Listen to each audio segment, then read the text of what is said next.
नमस्कार सभी को। आज की इस वीडियो के अंदर हम कंप्लीट करेंगे अपना नेक्स्ट टॉपिक जो बहुत ही इंपॉर्टेंट है सीटेट के लिए। इसका नाम है इंटेलिजेंस यानी कि बुद्धि। चलिए टॉपिक शुरू करने से पहले अगर आपने अभी तक हमारे चैनल को सब्सक्राइब नहीं किया है तो इसको फटाफट से सब्सक्राइब कर लो और साथ ही आप हमसे जुड़ सकते हैं व्हाट्सएप पर भी। व्हाट्सएप नंबर है 8076392717। इस पे आप अपने आप को व्हाट्सएप पे रजिस्टर करवा सकते हैं। सबसे पहले आप इस नंबर को सेव कर लीजिए। उसके बाद में आपको अपना नाम और साथ में लिख के भेजना है कौन से एग्ज़ाम की आप तैयारी कर रहे हो। जैसे ही आपका मैसेज हम पढ़ेंगे आपका नंबर सेव कर लेंगे, आपको रिप्लाई कर देंगे। उसके बाद में आपको हमारे व्हाट्सएप के स्टेटस दिखाई देने लग जाएंगे।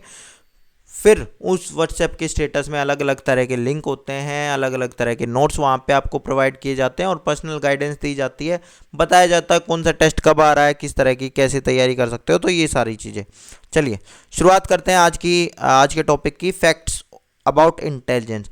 इंटेलिजेंस देखो, इंटेलिजेंस के ऊपर अगर मैं बताऊं तो अभी हम बात करेंगे हिस्ट्री के बारे में, है ना, कि बुद्धि का किसने कौन सी थ्योरी कब दी, ये सारी चीज़ों के बारे में बात करेंगे। लेकिन उससे पहले मैं आपको बता देता हूँ कि आज जो हम सबसे ज़्यादा एक तरह से माने हुए हैं वो हार्वर्ड गार्डनर की थ्योरीज़ हैं, जो मल्टीपल इंटेलिजेंस की थ्योरी उन्होंने दी थी, बहुबुद्धि सिद्धांत दिया था। उसी के अकॉर्डिंग जो बातें हैं उनको हम सही मानते हैं। बाकी जिन्होंने जो बातें कही हैं उनको एक तरह से रिजेक्ट कर दिया गया है। आए समझ में? तो चलिए सबसे पहले बात तो इंटेलिजेंस क्या है। ये हार्वर्ड गार्डनर ने ही कहा है कि सेट ऑफ कैपेबिलिटीज होती है और मल्टी डायमेंशनल होता है, कि बुद्धि सामर्थ्यों का एक बहुयामी समुच्चय है। ठीक है, मल्टी डायमेंशन है, एक डायमेंशन नहीं है। उसके अंदर आपके अभी हम बात करेंगे ना, तो उन्होंने 9 अलग अलग तरह की बुद्धि दी थी, तो उनके बारे में आगे हम बात करेंगे। तो it is not entirely measurable. Intelligence test से बुद्धि को पूरी तरह से मेजर नहीं कर सकते। ये एक तरह से आपका क्रिटिसिज्म भी था हमारे जो बहुबुद्धि सिद्धांत है उनका भी ये क्रिटिसिज्म है कि उसको आप माप ही नहीं सकते। 9 अलग अलग तरह की आपने दे दी, कोई ऐसा आईक्यू टेस्ट बना ही नहीं है जिसको आप मापोगे। ठीक है, तो चलो इसके बारे में आगे हम बात करेंगे। पहले थोड़ा सा पीछे चले जाते हैं, बिल्कुल शुरू में। बुद्धि के बारे में सबसे पहले जो काम किया गाल्टन ने किया था, इसीलिए उनको गाल्टन को बुद्धि का जनक कहा जाता है, फादर ऑफ इंटेलिजेंस कहा जाता है फ्रांसिस गाल्टन को, सर फ्रांसिस गाल्टन को।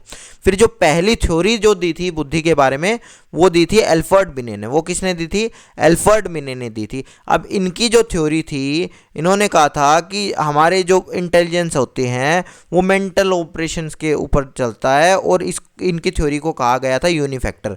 अभी हम बात करेंगे अलग अलग फैक्टर थ्योरी थी आपकी, यूनिफैक्टर थ्योरी या वन फैक्टर। इन्होंने कहा था बुद्धि का एक ही फैक्टर होता है। ठीक है, एक ही फैक्टर होता है बुद्धि के अंदर। तो वो इसी वजह से इनकी थ्योरी को क्या कहा जाता है? यूनिफैक्टर थ्योरी या वन फैक्टर थ्योरी।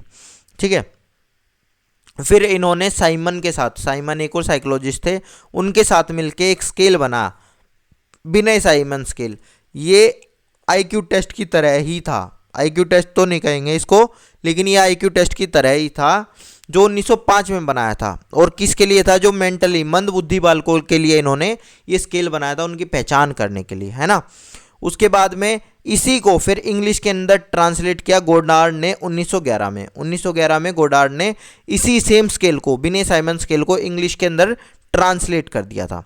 फिर क्या हुआ? टर्मन ने 1916 में, टर्मन कौन थे? एक स्टैनफोर्ड यूनिवर्सिटी आपने सुनी होगी, तो स्टैनफोर्ड यूनिवर्सिटी के एक प्रोफेसर थे। उन्होंने इसी स्केल को 1916 के अंदर रिवाइज कर दिया और उस स्केल को कहा गया स्टैनफोर्ड बिने स्केल।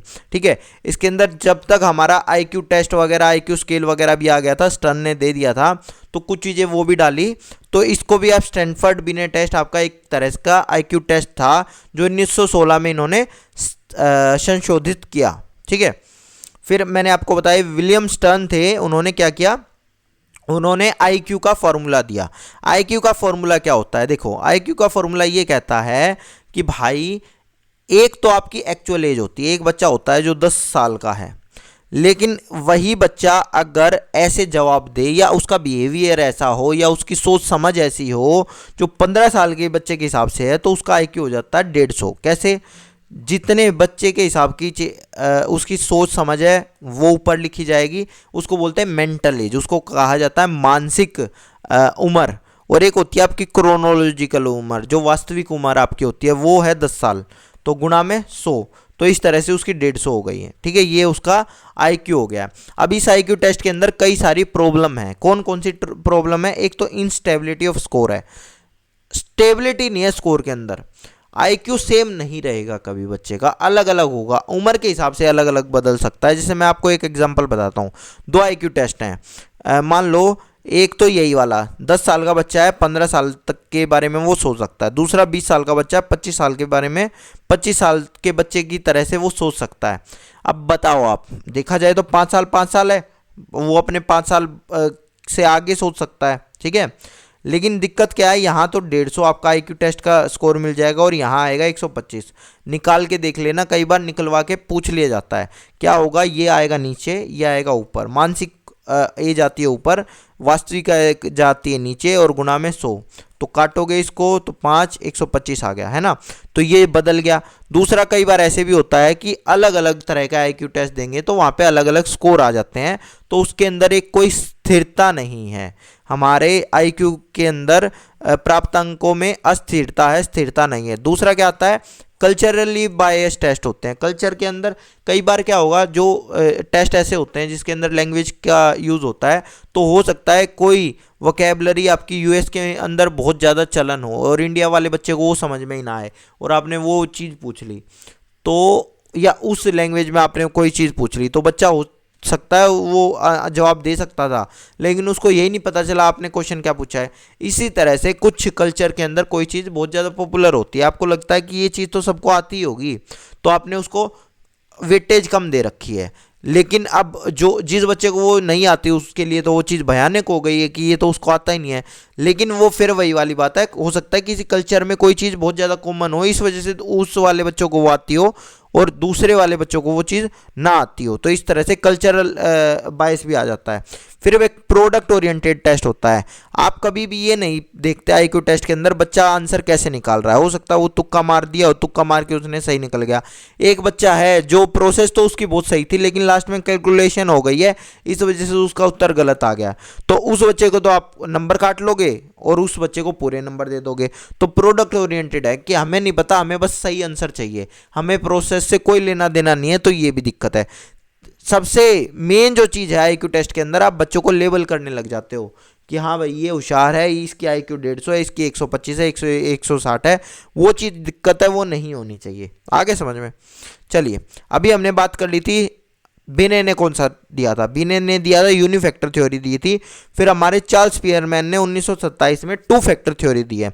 उन्होंने कहा था कि एक हमारा जी फैक्टर होता है, एक एस फैक्टर होता है, दो कारक होते हैं हमारे, एक सामान्य कारक होता है, एक विशिष्ट कारक होता है। विशिष्ट कारक वो होता है जो जिसमें हम एक्सेल करते हैं, जो हम अच्छे होते हैं। मान लो मैं बहुत बढ़िया बोलता हूँ तो वो मेरा विशिष्ट कारक हो गया। मान लो मैं मैथ्स में बहुत अच्छा हूँ तो वो मेरा विशिष्ट कारक हो गया। बाकी जितनी भी चीज़ें हैं वो मेरे सामान्य कारक के अंदर आ जाती हैं। तो ये 1957 में चार्ल्स स्पीयरमैन ने कहा। फिर थर्स्टन ने आके एक और थ्योरी दे दी।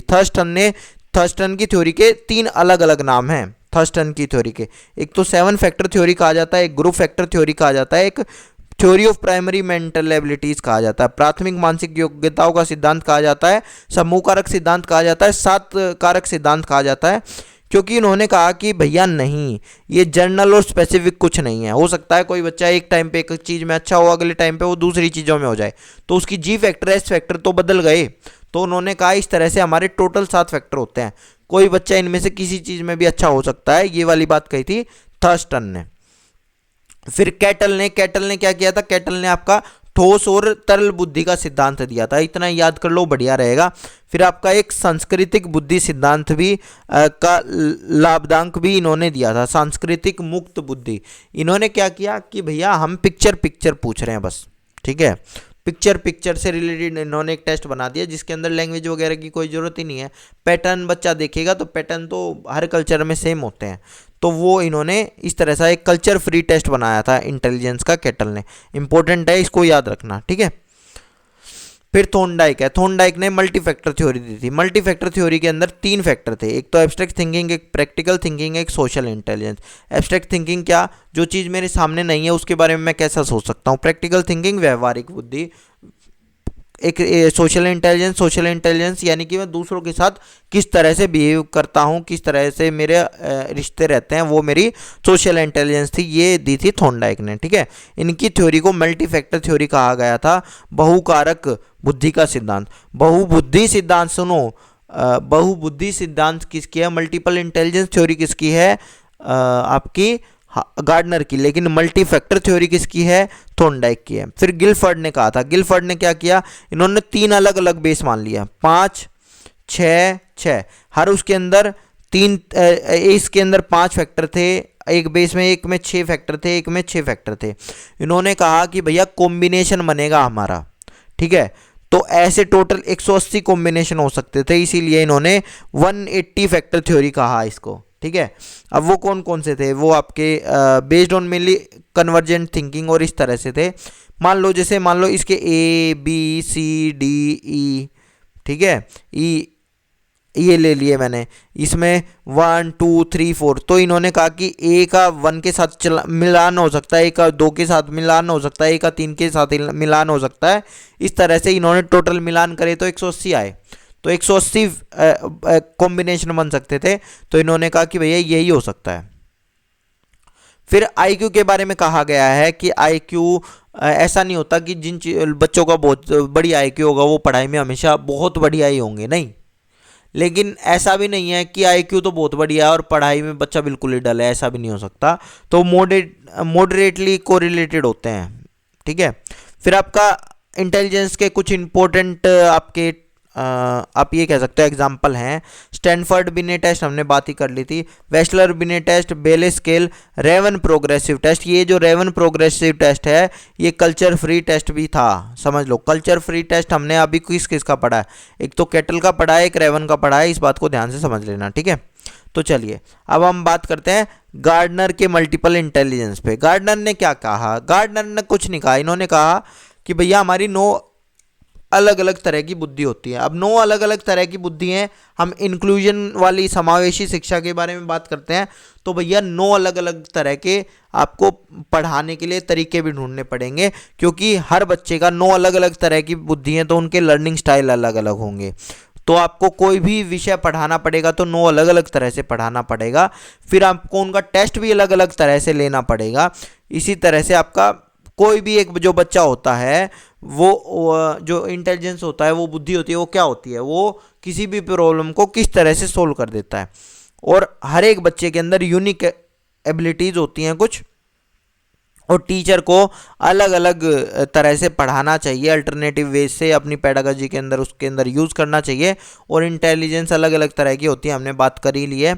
और इनका मानना ये था, इन्होंने बस एक ही बात कही थी, कोई रिसर्च वगैरह कुछ नहीं की थी। इन्होंने ऐसी ऐसी बातें कही हैं कि मान लो एक बच्चे के कहीं पे एक हिस्से पर चोट लग जाती है, तो इन 9 में से एक ऐसी बुद्धि होती है जो जिसके साथ दिक्कत आ जाती है, या तो उसकी लैंग्वेज चली जाएगी या वो उसको सोचने समझने की दिक्कत हो जाएगी। तो ऐसी कोई चीज़ होती है कि सर के अंदर भी जो हमारे सर का हिस्सा है ना, वो हर हिस्सा अलग अलग बुद्धि को दर्शाता है, ठीक है, या अलग अलग बुद्धि के लिए ज़रूरी है। फिर अब बात कर लेते हैं गार्डनर की जो 9 बुद्धियाँ हैं उनके बारे में क्या क्या है। तो पहला तो लॉजिकल मैथमेटिकल के बारे में आ जाता है कि ये वो वाली बुद्धि है जो बच्चों को सोचने में मदद करती है, सोचने में, यानी कि जो मैथ्स के अंदर जो बच्चे होते हैं, ये मेनली हमारी सोचने से रिलेटेड है। अब सोच भी कैसी?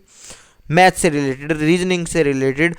तो इसके अंदर जो आपका करियर बनेगा वो भी कहाँ होगा? या तो मैथमेटिशियन बन जाएगा, चेस बन जाएगा, कंप्यूटर प्रोग्रामर बन जाएगा। ये सारी चीज़ें आपकी लॉजिकल मैथमेटिकल एबिलिटी के अंदर आ जाती हैं। बैंकर भी आपके अंदर इसके अंदर आ सकते हैं, ठीक है। फिर आपके स्पेशल बुद्धि, स्पेशल बुद्धि इसको कहते हैं हिंदी में स्थानिक बुद्धि। स्थानिक बुद्धि का मतलब क्या है कि आपको स्थान से रिलेटेड जगहों के बारे में ज़्यादा पता होगा। आपको ये पता होगा कि इतनी जगह में क्या चीज़ आ सकती है, इसी वजह से डिज़ाइनर इसके अंदर आएंगे। डायरेक्शंस के बारे में आपको बहुत ज़्यादा जानकारी रहेगी, ठीक है। आर्किटेक्ट आएंगे। कलाकार, कलाकार कैसे है? मान लो एक डांसर है, उसको ये पता है कि भैया, या फिर एक कोई पेंटर है, उसको ये पता है कि मैं पेंटिंग करूंगा। मान लो आपको एक इतनी जगह दे दी पेंटिंग करने के लिए, आपको कहा इसके अंदर सीनरी बनाओ, तो कोई इतना बड़ा सूरज नहीं बनाएगा, आया समझ में? वो उसको पता है कि इतने स्थान में, उसको रेशियोज का पता होगा कि ये इसके हिसाब से चला जाएगा, अच्छा इतने में ये चीज़ आ जाएगी, इतने में ये चीज़ आ जाएगी। वो बिना मापे एक अंदाजे से वो चीज़ें बता सकता है, क्योंकि उसको स्थान की जानकारी है, ठीक है, एरिया की जानकारी है। तो ये भी एक तरह की बुद्धि होती है। फिर एक आपका आता है लिंग्विस्टिक। लिंग्विस्टिक भाषा के ऊपर जिस बंदे की पकड़ है। भाषा हो सकता है वो बढ़िया लिखता हो सकता है वो बढ़िया बोलता हो। जब बढ़िया लिखता है तो राइटर हो सकता है, बोलता है तो वो वक्ता हो सकता है, वो स्टोरी टेलर हो सकता है, वो रीडर हो सकता है, ठीक है। फिर एक होता है जिनकी अपनी बॉडी के ऊपर बहुत ज़्यादा बढ़िया कमांड है, बॉडी के ऊपर जो अपनी सेहत का बहुत ज़्यादा ध्यान रखते हैं, फिजिक के ऊपर बहुत ज़्यादा कमांड है या कंट्रोल है अपनी बॉडी के ऊपर। वो उसमें कौन कौन से आ सकते हैं? एथलीट आ सकते हैं, पायलट आ सकते हैं, डांसर आ सकते हैं। डांसर के भी अलग अलग मूव्स होते हैं ना, कोई ब्रेक डांस करता है तो उनको पता होता है कि अब मेरे को ये वाला पोर्शन हिलाना है, अब मुझे ये हिलाना है, अब मेरे को ये हिलाना है। तो उनकी अपनी बॉडी के ऊपर बहुत ज़्यादा पकड़ होती है। म्यूजिशियन भी इसी तरह से होते हैं। म्यूज़िक के अंदर भी आप अलग अलग तरह से जब कोई चीज़ बजाते हो तो आप अपनी बॉडी के ऊपर कंट्रोल तो होना चाहिए आपका। फिर आपका एक्टर्स हो सकते हैं, सर्जन हो सकते हैं। सर्जन भी कैसे? जब आपका आप कोई ऑपरेशन कर रहे हो तो दूसरी नाली नहीं काट दोगे। आपके हाथ के ऊपर आपका इतना कंट्रोल होना चाहिए कि जितना आप हाथ कर रहे हो उतना ही जाए।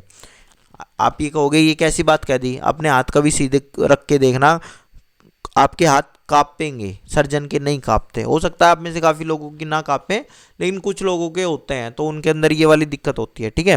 फिर पुलिसमैन, सोल्जर वगैरह, इनके बारे में तो आपको पता ही है। फिर म्यूजिकल बुद्धि का मतलब क्या है? आप समझो, आप ये कहोगे कि सर डांसर तो उसमें भी आ गया था, लेकिन समझो डांसर उसके अंदर मैंने इसलिए लिया था या संगीतकार इसलिए लिया था कि जो बढ़िया तरह से बजा सके, अपने हाथों के ऊपर उसका कंट्रोल हो, उसका अपने पैरों के ऊपर कंट्रोल हो। लेकिन डांस, लय ताल वगैरह के बारे में जिसको पता हो, जिसको लय ताल, संगीतीय लय ताल के बारे में पता होगा, तो वो म्यूजिशियन होगा। हो सकता है कोई राइटर भी हो। राइटर कैसे हो सकता है? राइटर ऐसे हो सकता है कि जो गाने लिखता हो उसको लय ताल के बारे में पता हो कि अच्छा अब ये बात लिख दूंगा तो इसके अंदर ये तुकबंदी बन रही है, ये बन रहा है, तो वो बढ़िया उसको म्यूजिक की समझ है। फिर एक होता है इंटरपर्सनल बुद्धि। जो बंदे दूसरे बंदों को एक तरह से मैनिपुलेट कर सकते हैं, उनके अंदर इंटरपर्सनल बुद्धि बहुत ज़्यादा होती है। आपने देखा होगा, माँ कहती है कि मेरा बच्चा तो बहुत सीधा रह गया, ये पहचान नहीं पाता दूसरे लोगों को, तो उसके अंदर इंटरपर्सनल बुद्धि की दिक्कत है, ठीक है। अब ये किसके अंदर होते हैं? ये राजनेताओं में होती है, पॉलिटिशियंस के अंदर होती है, ये जो सेल करने वाला होता है, सेल्समैन होता है, उनमें होती है, जो मैनेजर होते हैं उनके अंदर होते हैं, क्योंकि उनको मैनेज करना होता है। टीचर्स के अंदर होती है, बच्चों को देखना होता है, काउंसलर और सोशल वर्कर, इन सबको इंटरपर्सनल बुद्धि होती है। एक होती है इंट्रापर्सनल बुद्धि। इंट्रापर्सनल बुद्धि किन के अंदर होती है? जो खुद के बारे में, यानी मुझे अपने बारे में नॉलेज है, तो वो इंट्रापर्सनल बुद्धि है मेरे अंदर। वो किस किस के अंदर हो सकती है? वो आपके लेखक के अंदर हो सकती है, क्योंकि ये भी माना जाता है कि लेखक जो ज़्यादातर होते हैं ना, उन्होंने पहले अपने बारे में, अपनी लाइफ के बारे में बहुत चीज़ें सोची होती हैं और वहीं से उनकी नई नई रचनाएं निकल के आती हैं। फिर मनोवैज्ञानिक, परामर्शदाता, जो बंदा काउंसलर होगा पहले वो अपने तो काउंसलिंग कर सकता होगा ना, तभी तो। और पादरी या दार्शनिक वगैरह जो ये फिलोसफी वगैरह की बात करते हैं, इसके अंदर भी यही वाली चीज़ होती है, ठीक है। फिर आप क्या आ जाते हैं? नेचुरलिस्टिक कौन से होते हैं? जो हमारे नेचर से रिलेटेड चीज़ों के बारे में ज़्यादा पता होती है। ये हवा में क्या चीज़ हो रही है, बादल में क्या चीज़ घट रही है, ज़मीन में क्या चीज़ घट रही है, मिट्टी अब इस चीज़ के साथ कैसे रिएक्ट करेगी, ये पौधा इस चीज़ के साथ कैसे रिएक्ट करेगा। तो इसके अंदर क्या होता है? इसके अंदर सारे नेचुरलिस्टिक आ गए, फार्मर आ गए और गार्डनर आ गए। ये सभी किसके अंदर है? नेचुरलिस्टिक के अंदर है, ठीक है। कि अब हम ये खाद देंगे तो ये हमारा पौधा बड़ा हो जाएगा, अब ये हो सकता है। फिर एक बुद्धि जिसको वो स्पिरिचुअल नहीं कहना चाह रहे थे, तो स्पिरिचुअल की जगह उन्होंने एग्जिस्टेंशियल इंटेलिजेंस कहा। तो ये कैसी होती है? अब मान लो, अब ये सारी चीज़ें थी ना, कोई एक अलग अलग चीज़ें जो काम कर रहे थे। अब मान लो एक बंदे आपने देखे होंगे, कोई पंडित है जो आपका हाथ देखता है, हाथ की लकीरें देखता है, तो यार वो भी तो एक टैलेंट है एक तरह से। आप देखोगे तो उसके अंदर भी वो चीज़ की बुद्धि है। एक हमारे पुराने जो होते थे, वो जो भी देखोगे वो एस्ट्रोलॉजर जरूर होते हैं, जो मैथमेटिशियन होते थे, उनको तारों की, ग्रहों की, इनकी चाल के बारे में बहुत होता था, जिसके ऊपर आगे कुंडली वगैरह भी बनती है। तो एक तरह से वो भी एक तरह की बुद्धि है। तो उन्होंने उस चीज़ को माना। तो जो फिजिस्ट होते हैं, एस्ट्रोफिजिक्स आपको पता होगी एक सब्जेक्ट होता है, तो यह साइंटिस्ट होता है, कॉस्मोलॉजिस्ट होते हैं, साइकोलॉजिस्ट होते हैं, फिलोसोफर होते हैं, उन्होंने इस चीज़ को इसके अंदर ही डाला है। जो ये बात करेंगे अस्तित्ववादी बात करेंगे कि क्या चीज़ कैसे हो रही है, क्यों हुआ है, ये गठन क्यों हुआ है, तो ये सारे किसके अंदर आ गए थे, ये इसके अंदर ही आ गए थे। आगे समझ में? चलिए, तो ये बहुबुद्धि के ये सिद्धांत था। अब इसकी आलोचनाएं देख लेते हैं, कुछ आलोचनाएं हैं। पहली बात तो क्या है, यही वाली बात है कि स्पेशल टेस्ट नहीं हो सकता हर एक बुद्धि के लिए, ठीक है। तो ये आलोचना दे दिया, मैंने बताया भी था। फिर आपका सपोर्ट, ये इसका कोई रिसर्च नहीं की थी, मैंने बताया था आपको। फिर ये है कि different intelligence demand different method for different student. हर एक बच्चे के लिए अलग अलग तरह के आपके ये होंगे, क्या नाम है, इंटेलिजेंस के लिए अलग अलग तरह के मेथड होंगे। ऐसा थोड़ी आप एक ही सब्जेक्ट को 9 अलग अलग तरह से कैसे पढ़ाओगे। म्यूज़िक की तरह भी पढ़ाओगे, रीजनिंग की तरह भी पढ़ाओगे, नेचुरल वे में भी पढ़ाओगे, कैसे पढ़ा सकते हो आप? सोच चुके देखो। और फिर इन्होंने कहा, एक बहुत इंपॉर्टेंट चीज़ कही है कि ये अलग अलग तरह की टैलेंट है, ये कोई बुद्धि वगैरह नहीं होती। बहुत सारे लोग उनको इस तरह से भी, एक तरह से आप ये कह सकते हो, चैलेंज करते हैं। फिर रॉबर्ट स्टर्नबर्ग, जैसे ही घटक की बात आ जाएगी, कंपोनेंट की बात आ जाएगी ना बुद्धि के बारे में, तो आंख बंद करके स्टर्नबर्ग का नाम लिख देना, इन्होंने ही दिया था। जैसे ही घटक की बात आ जाए दिमाग में डाल लो ये चीज़ें, ठीक है। तो अब इन्होंने कंपोनेंशियल इंटेलिजेंस दी थी। कंपोनेंशियल इंटेलिजेंस मतलब एक तरह से 3 प्रकार की बुद्धि दी थी। एक तो घटकीय दी थी, अनुभाविक दी थी और संदर्भिक दी थी। आगे समझ में? अब कंपोनेंशियल इंटेलिजेंस मेनली अगर मोटा मोटी मैं आपको बताऊं, कंपोनेंशियल इंटेलिजेंस मेरी होती है साइंटिस्ट वगैरह में जो होगी, एक्सपेरेंशियल इंटेलिजेंस जो आर्टिस्ट वगैरह में होती है, और जो ये सांदर्भिक बुद्धि होती है बिजनेस वगैरह में, बिजनेसमैन वगैरह के अंदर होती है। ये इस तरह की चीज़ें रहती हैं, ठीक है। मोटा मोटी ये चीज़ बताई, ये उन्होंने नहीं कहा, ये मैं अपनी तरफ से आपको बता रहा हूँ। इन्होंने कहा था कि भैया कंपोनेंशियल या एनालिटिकल इंटेलिजेंस है, वो आप किसी भी इंफॉर्मेशन को एनालिसिस करते हो कोई प्रॉब्लम सोल्व करने के लिए, ठीक है। इसके 3 कंपोनेंट होते हैं। पहले तो आप नॉलेज का एक्विजिशन करोगे, पढ़ोगे उस बारे में, फिर आप उस चीज़ को समझोगे और फिर उसको यूज़ करोगे, परफॉर्मेंस दोगे उस चीज़ के ऊपर। तो ये 3 घटक होते हैं। इस तरह से आप किसी भी प्रॉब्लम को सोल्व कर लोगे। एक्सपीरियंशियल लर्निंग क्या होती है? आप पुराने पास्ट एक्सपीरियंस से एक नई प्रॉब्लम को सोल्व कर सकते हो। तो ये आपकी अनुभाविक बुद्धि है। पुराने आपके जो पास्ट एक्सपीरियंस है, इसके अंदर आपकी एक तरह की क्रिएटिविटी आती है, इस वजह से इसको क्रिएटिव इंटेलिजेंस भी कहा जाता है, ठीक है। ऊपर वाली के 2 नाम क्या थे? कंपोनेंशियल और एनालिटिकल इंटेलिजेंस। नीचे वाली के क्या है? एक्सपीरियंशियल और क्रिएटिव इंटेलिजेंस। ये समझ लेना, ये दोनों एक ही हैं, ठीक है।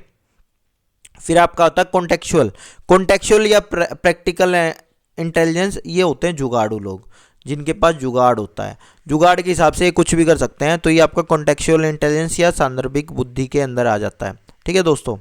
तो चलिए, आज ये मैंने जो मेरे को बताना था मैंने बता दिया आपको, तो धन्यवाद। ये एक तरह से ये स्ट्रीट स्मार्ट लोग होते हैं, समझ लेना इस चीज़ को, ठीक है, जिनमें बिजनेस सेंस ज़्यादा होती है। तो धन्यवाद। वीडियो पसंद आए तो इसको लाइक कर देना, अपने दोस्तों के साथ शेयर कर देना। धन्यवाद।